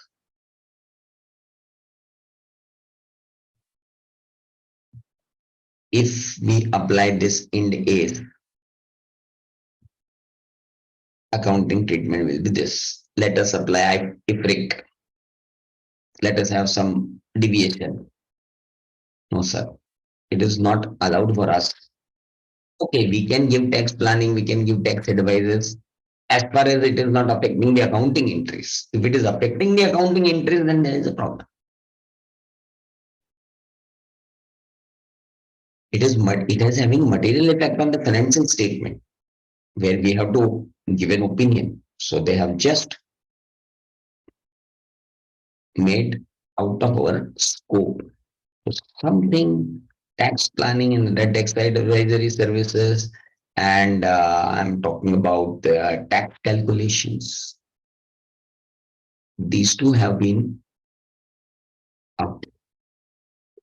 Tax services involving valuation. Same thing happens. Self-review threat will be coming. Because if you are valuing it, that is going to compute the tax. Whatever the taxation will come, it will affect the financial statement. When it will come in financial statement, we are going to audit the same. So we need to safeguard. Here, safeguard is allowed. What safeguard is allowed, sir? That particular valuation service is given by our different department, the valuation department, they have their own review and everything.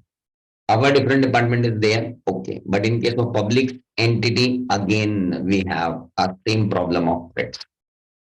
Assisting in the resolution of tax dispute, a firm or a network of firms shall not provide tax services that involve assisting in the resolution of tax dispute to the audit client.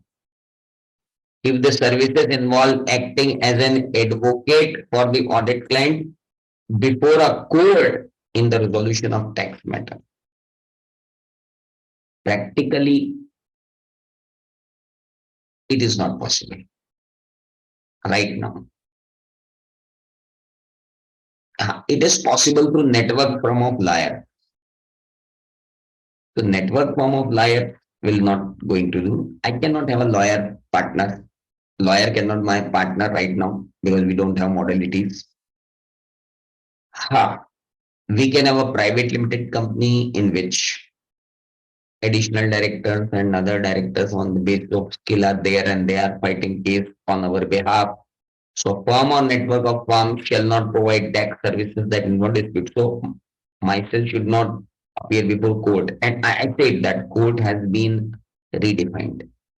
Court does not include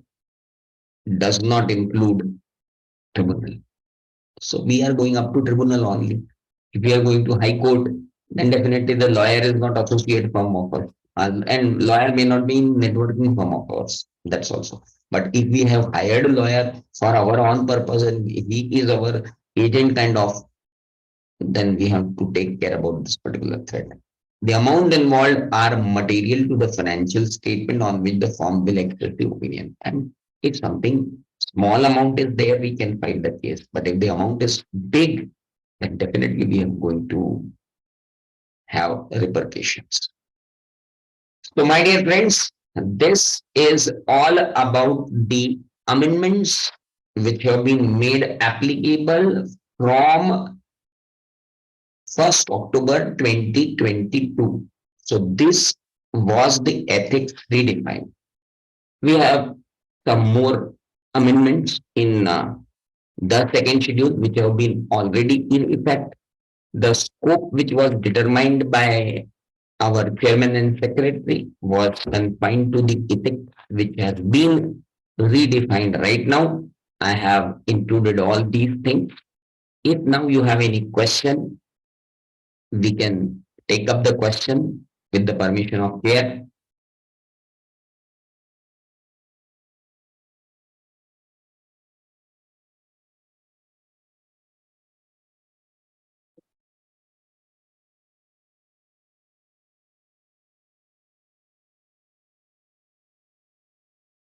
Does this apply to tax auditors also? Kartik bhai, it is applied to tax auditors also. Audit means audit, independent audit, whether it is in income tax, whether it is in companies act. And if God permits in GST also.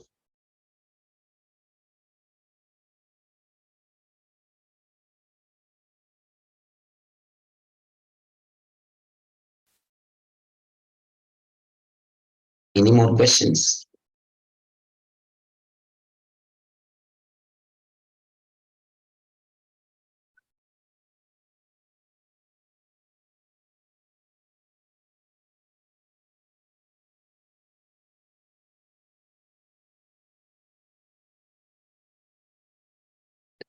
Aditya Sharma ji has asked me one question, and that was, can a CA practice can do options trading in Nifty or Bank Nifty? No, sir.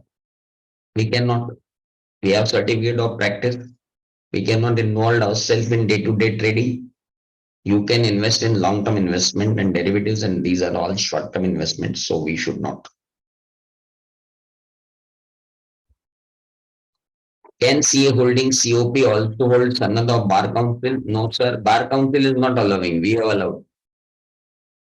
Samay bhai, we have allowed. ICA has allowed. You can have both certificate of practice, but Bar Council is not allowing. Even we can have advocate as our partner. We can have advocate as our partner, but Bar Council is not allowing us, allowing their members to become our partner. Apart from tax advice and tax planning, which are the other services can be provided by auditor? Thakkar Saab, section 144 itself says that we cannot become bookkeeping, we can't give bookkeeping, we can't do accounting, we cannot get there for formulation and implementation of internal control.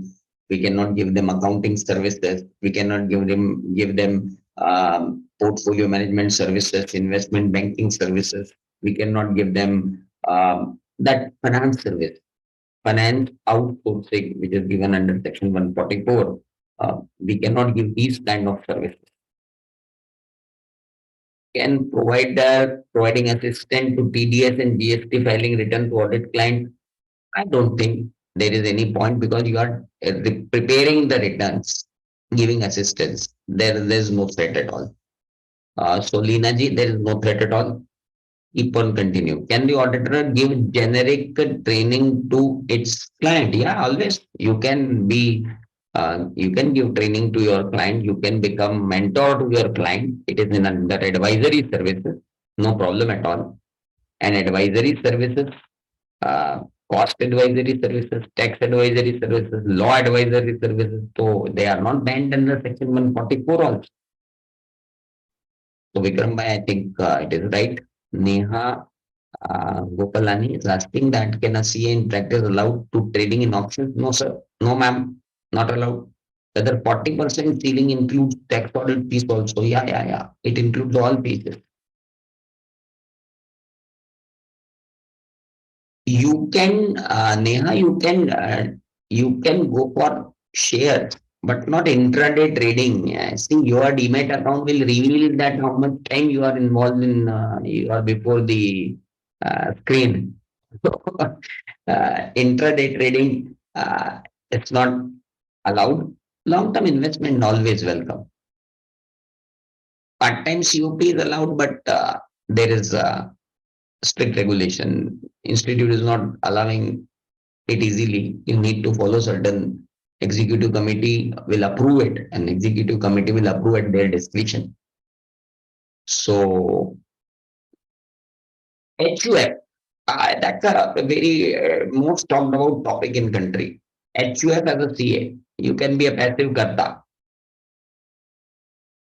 HUF, you can be an HUF for having an ancestral property, not for business. If you are doing business as a karta on behalf of HUF, you might be involved in other practices in the clause number 11. So kindly refrain, become karta of a family which conducts a business, because you will be involved as karta in business. That is violation of clause number 11. Can be tax auditor and GST auditor of the same partnership firm? Yes, yes, no problem at all. When it comes for statutory services, statutory audit, whenever they are audit where independence is required, you are doing one audit or three audit, doesn't make any distinction, Prajapati ji. Does rotation of auditor apply to small companies? No. No. A small company rotation is not apply. Any more questions? Is there specific prohibition for COP holder with respect to trading and security options in future? Yes, FAQs by ICI has been issued day in and day out, and I will request ethical chairman, ethical committee chairman to kindly address this particular thing. I'll send you some FAQs also.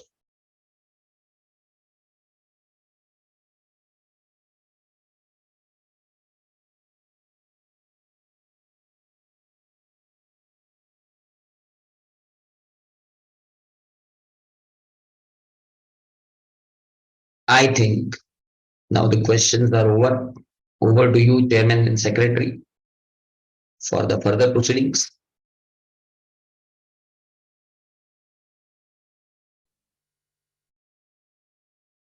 The meeting is about 1 hour 57 minutes and 5 seconds. So 3 minutes to conclude the meeting.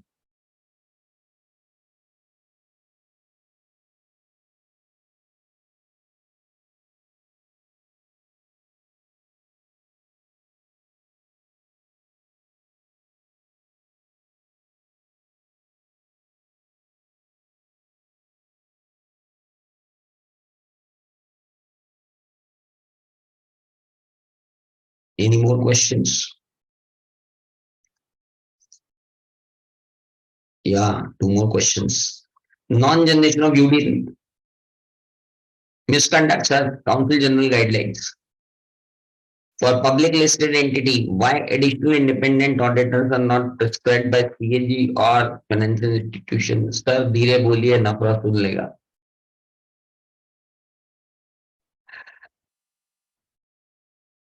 It is about to come in later years. अभी तो नहीं. CA in practice with partnership firm is allowed to do some other non-attestation function in his personal practice. If you are CA in practice with partnership firm, you can have non-attest function, but only those functions which are allowed for a chartered accountant to be practice. That's it. Which is allowed for chartered accountant in practice only. Only those functions.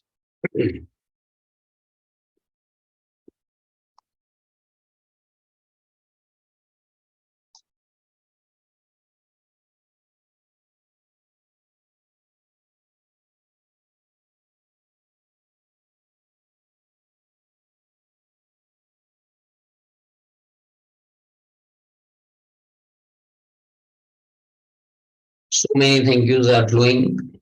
Thank you very much for everyone for joining this particular section. Great.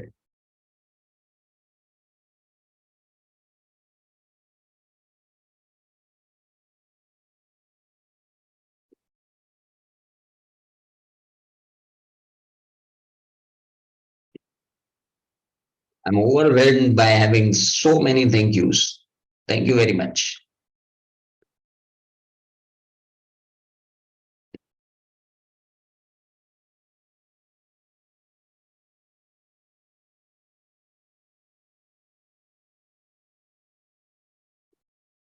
Yeah, I'll share the FAQs with members. Surely I'll say.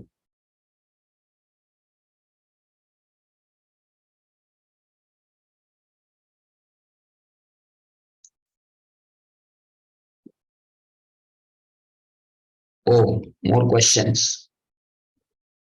Can we have FC as a partner? Always CFA as a partner? No, no, no, not at all. What is your opinion on prudential audit being made mandatory for PIE? We'll have some other data discussion on that. CA can attest non-audit ITR for CC limit service. No, we cannot attest anything. We are not gazetted officer. Please stop doing that. We are not gazetted officer to sign anything as a certified true copy. For visa purpose, for CC limit purpose, we need not to attest anything. Yeah, we can issue certificate for net wealth, certificate for something with the audit, but we cannot simply say that yeah, this return is original. No.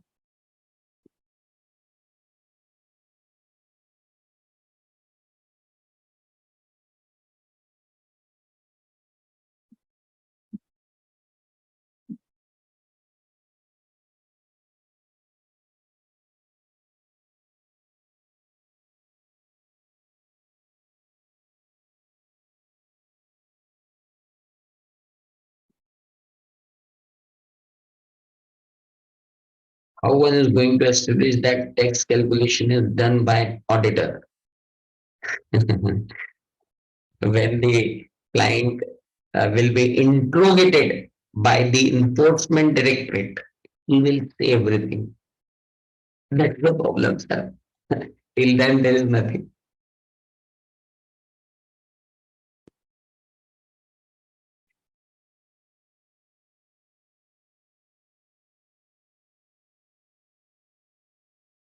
Deepak Bhai, aisa hai when client is caught na, he will say only one thing, sir, I have I'm knowing nothing.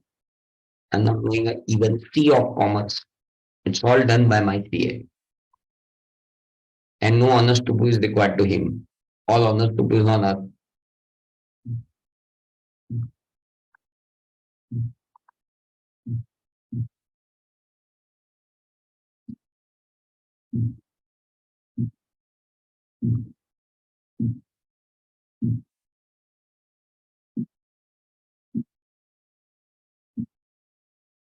NCA issue signed legal advisory note on tax and corporate law. Advisors you can give, opinion you can give, no problem at all. With suitable disclaimers. Okay, you can give.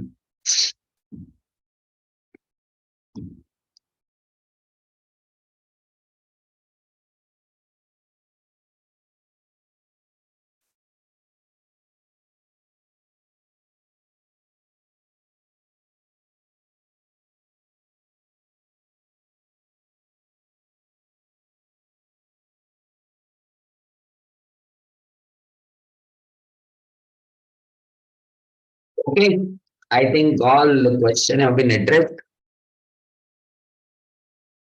Oh, one more. Sister of titular can give legal advice if she's an advocate. Sister can always give legal advice as an advocate, but not from your firm only, not in any networking firm.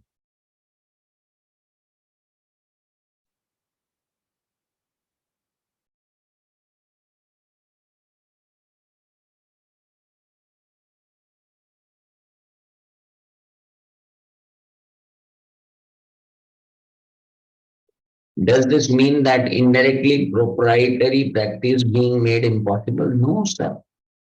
Why? It's not so. Yeah, if you want to have government audit, CNAG audit, then we need to comply their bigger requirement. Otherwise, proprietary practices, I don't think proprietary practice is something very, it's lucrative. In Mumbai, I know 4 or 5 proprietary firms which are doing more than what partnership firms are doing. Even they are having, there are established forms of internal audits and all.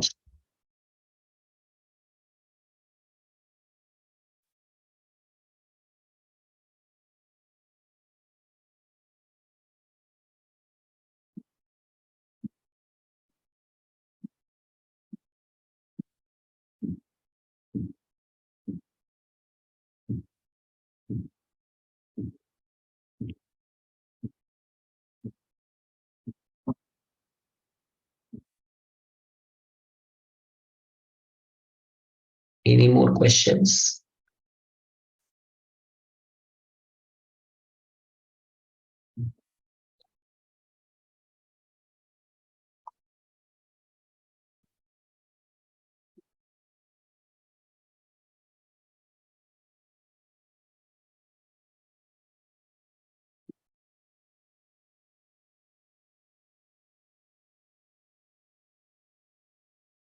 Asim sir question box में रखा हुआ है sir. Question is over. Okay. How certified true copy came as unethical? Sir, certified true copy only to our articles.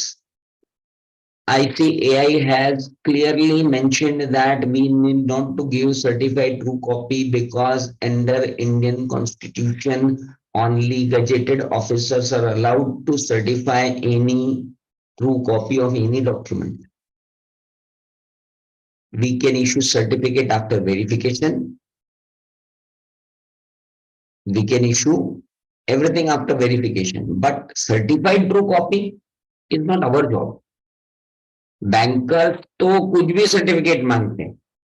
अभी एक banker ने रायपुर में certificate मांगा है, and that certificate if I explain you I opening, he says that kindly certified that client is going to use the fund provided by us for the stated purpose only, and it should be signed by chartered accountant and only the fund will be disbursed. How it can be certified? Banker can ask anything to us, but we cannot.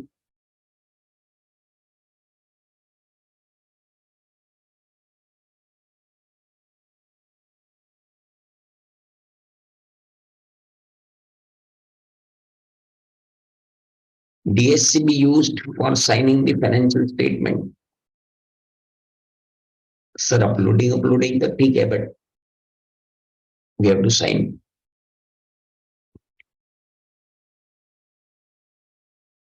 For the purpose of uploading documents, it is okay.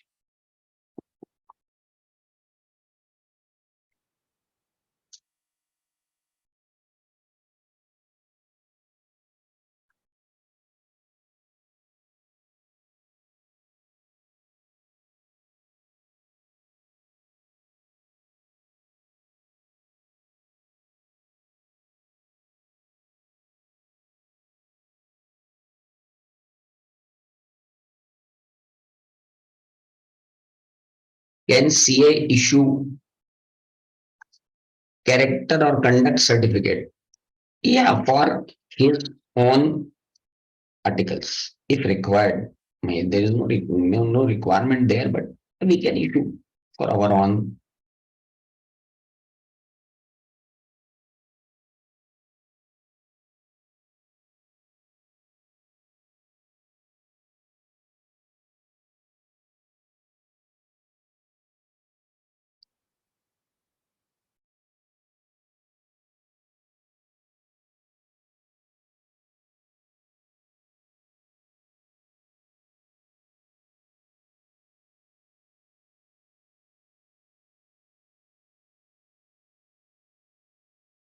Other than articles, we cannot. Who are we to give character certificate to anyone?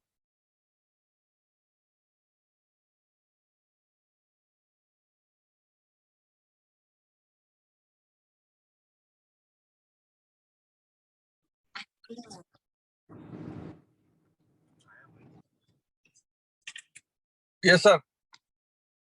Sorry.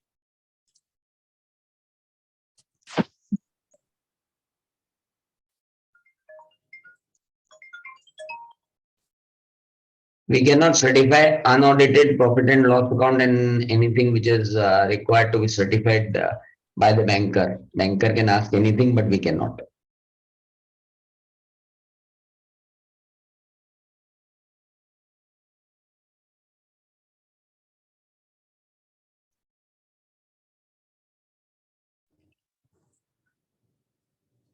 So are there any further questions in the matter?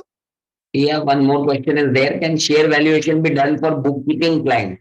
Yeah, for bookkeeping client, you can do anything because you are providing related services. When independence is required, then you cannot give these kind of services. Either don't give these statutory services and give all services.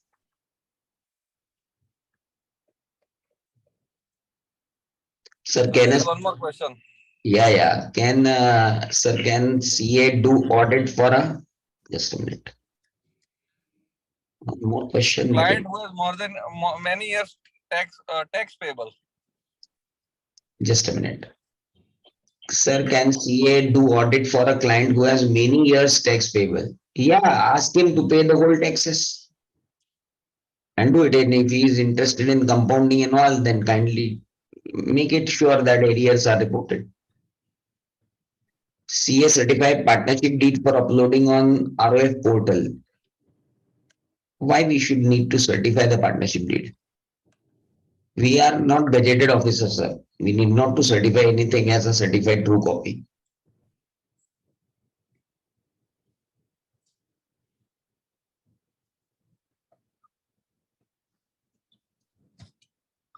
Yes, I think there is one more question. No, I think that's a thank you to you, sir. So, anybody else has any more questions? You can put into the chat box, please.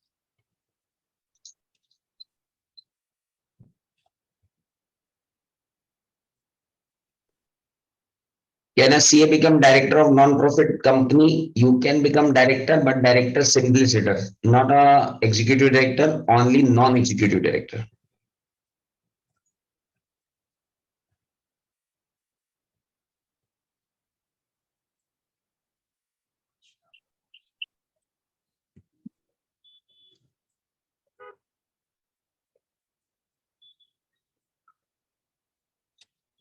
Statutory auditor can be a tax auditor also, no problem. Both are statutory auditor.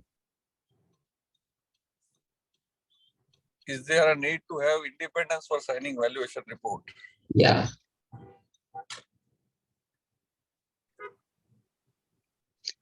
You can become trustee, but not on remuneration. Honorarium can be provided to you as a trustee, but you cannot have a trust fees or trustee remuneration. Pradnya, I have explained it that nobody can have intraday trading. Sir, one more. Can you do intraday trading? Yeah.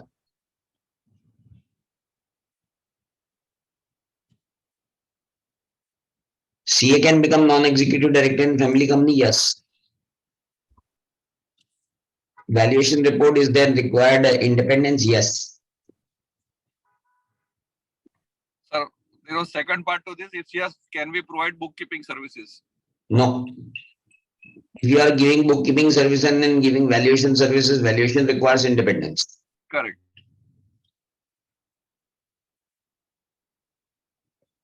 Honorary treasurer of a society, yes, you can.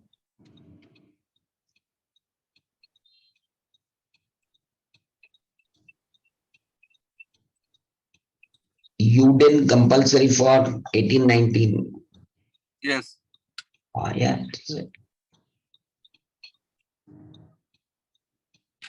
You cannot become part of family business.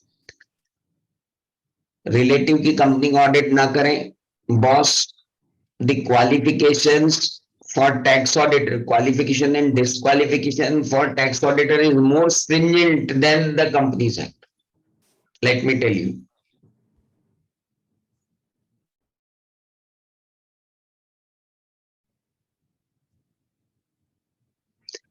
if you are non-executive in family company, is stated permission required? No, no permission required.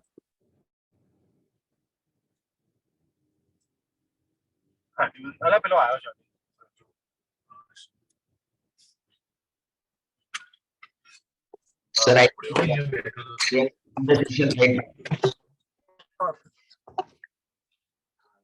because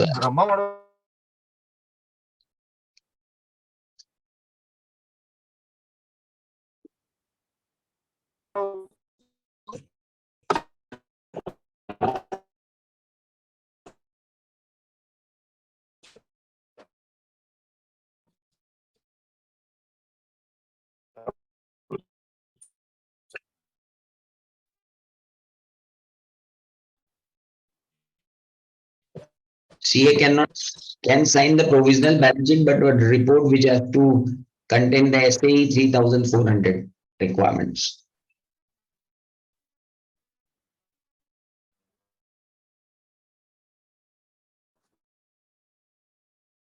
Eligibility requirement and consent of statutory is required only when appointment is there, Girish Bhai. So appointment is in every 5 years, we need to get it in 5 years. In between, if there is disqualification, it will be casual vacancy.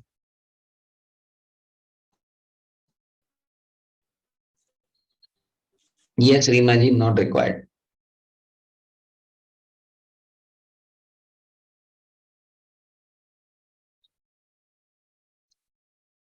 No, in that case required. If there is a gap and then you are coming, yeah, it is required. Can do it. Intraday trading is coming very trendy question right now. In WIRC, intraday trading is coming out as a trending question. I'll give you the whole detail of intraday trading. MD of cooperative bank, you cannot. We cannot sign the computation at all.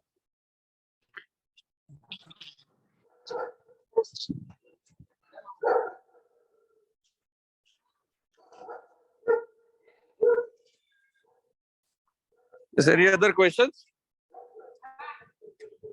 I think no questions are there, sir. We Sir, can, so yes, sir. So Secretary WRC Shweta Jain was supposed to join us for the vote of thanks, but seems to be stuck up somewhere and is unable to join because of connectivity issues. So I'll take the honor of thanking you for I think a very interactive session. Thank you, sir, for accepting our invitation, and thank you to the audience for participating in such large numbers. Thank you very much, Aseem ji. Thank you. thank you.